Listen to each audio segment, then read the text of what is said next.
Hi friends, welcome back to my channel Gariston. இந்த வீடியோவில் நம்ம பார்க்க போகிற ரெசிபி ரொம்ப ஸ்பெஷலான ரெசிபி. பிரியாணிக்கு ரொம்ப முக்கியமான சைட் டிஷ்ஷான கத்திரிக்காய் சட்னி எப்படி செய்கிறதுன்னு தான் பார்க்க போகிறோம். இதை செய்கிறது ரொம்ப ஈஸி, அதே சமயம் ரொம்ப டேஸ்டியாக இருக்கும். வீட்டில் கண்டிப்பாக ஒரு தடவை ட்ரை பண்ணி பாருங்கள். வீடியோக்குள்ளே போகிறதுக்கு முன்னாடி நம்ம சேனலை சப்ஸ்கிரைப் பண்ணிக்கோங்க, கூடவே இருக்கிற பெல் ஐக்கனை கிளிக் பண்ணிக்கோங்க. வாங்க எப்படி செய்கிறதுன்னு பார்க்கலாம்.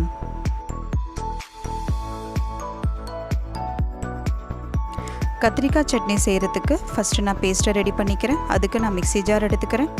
3 டேபிள் ஸ்பூன் வெள்ளை எள்ளு சேர்த்துக்கிறேன். 3 டேபிள் ஸ்பூன் வேர்க்கடலை சேர்த்துக்கிறேன். 3 டேபிள் ஸ்பூன் பொடிசாக நறுக்கின தேங்காவை சேர்த்துக்கிறேன். கொஞ்சமாக தண்ணியை சேர்த்து நல்லா ஃபைன் பேஸ்ட்டாக அரைச்சி எடுத்துக்கிறேன். நான் எலுமிச்சப்பழ சைஸில் புளி எடுத்து தண்ணியில் ஊற வச்சுருக்கேன். இப்போ பாருங்கள், நான் மிக்ஸி ஜாரில் சேர்த்த பொருள் எல்லாமே நல்லா ஃபைன் பேஸ்ட்டாக அரைச்சிட்டேன். மீடியம் சைஸான 5 தக்காளி எடுத்து பாதியாக கட் பண்ணி மிக்ஸி ஜாரில் சேர்த்து நல்லா ஃபைன் பேஸ்ட்டாக அரைச்சிக்கிறேன். அளவுலன்னு பார்த்திங்கன்னா 2 கப்பு வரணும். ஸோ இப்போ நான் ஸ்டவ்வை ஆன் பண்ணி கடாய் வச்சுக்கிறேன்.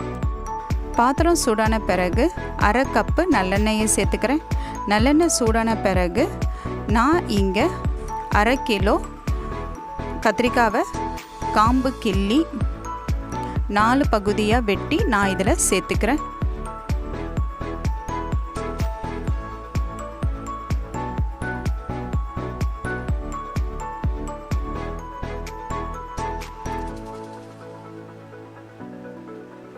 சேர்த்த கத்திரிக்காய் எல்லாமே நான் நல்லா பொன்னிறமாக வறுத்து எடுத்துக்கிறேன். சிம்லையே வச்சு நான் வறுத்து எடுத்துக்கிறேன். ஹையில் வச்சோன்னா கருகி போயிடும். கருகிச்சின்னா டேஸ்ட் மாறிடும், நல்லா இருக்காது. அதனால் சிம்லையே வச்சு நான் நல்லா கோல்டன் ப்ரௌன் வர வரைக்கும் நல்லா நான் ஃப்ரை பண்ணி எடுத்துக்கிறேன்.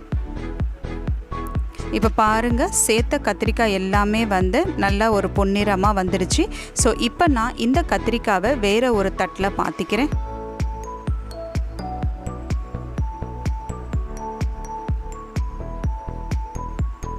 இப்போ நான் வேறு ஒரு தட்டில் மாற்றிக்கிட்டேன். மீதி இருக்கிற எண்ணெயிலேயே நான் 2 கப்பு சின்ன வெங்காயம் தோல் சீவி இதில் சேர்த்து நல்லா பொன்னிறமாக வதக்கிக்கிறேன்.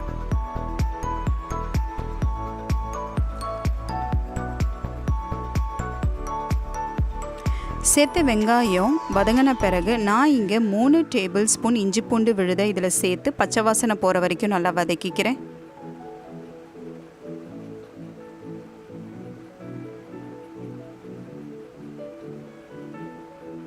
1 டீஸ்பூன் கடுகு சேர்த்துக்கிறேன். கொஞ்சமாக கருவேப்பிலை இதில் சேர்த்து நல்லா மிக்ஸ் பண்ணி விட்டுக்கிறேன். 1/2 டீஸ்பூன் மஞ்சத்தூள் சேர்த்துக்கிறேன். 1 டீஸ்பூன் ஜீரகத்தூள் சேர்த்துக்கிறேன்.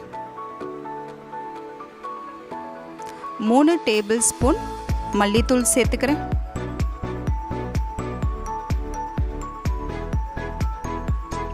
2 டேபிள் ஸ்பூன் மிளகாய்த்தூள் சேர்த்துக்கிறேன்.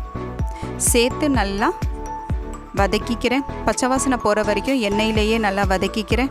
மிளகாய்த்தூள் காரத்துக்கு தகுந்த மாதிரி கூடுதலாவோ இல்லை குறைச்சலாவோ சேர்த்துக்கலாம்.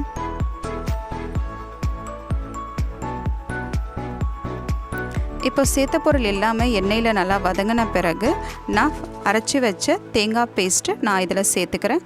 சேர்த்து பச்சை வாசனை போகிற வரைக்கும் நான் சிம்லையே வச்சு நல்லா வேக வச்சு எடுத்துக்கிறேன்.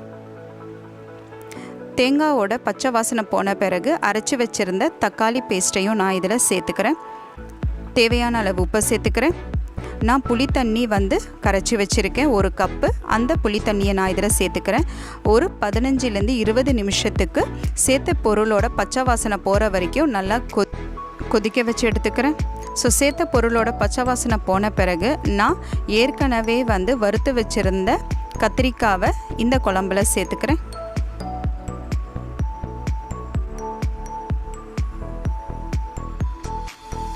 ஸோ சேர்த்து ஒரு 5 நிமிஷத்துக்கு அப்படியே க்ளோஸ் பண்ணி வச்சிடலாம்.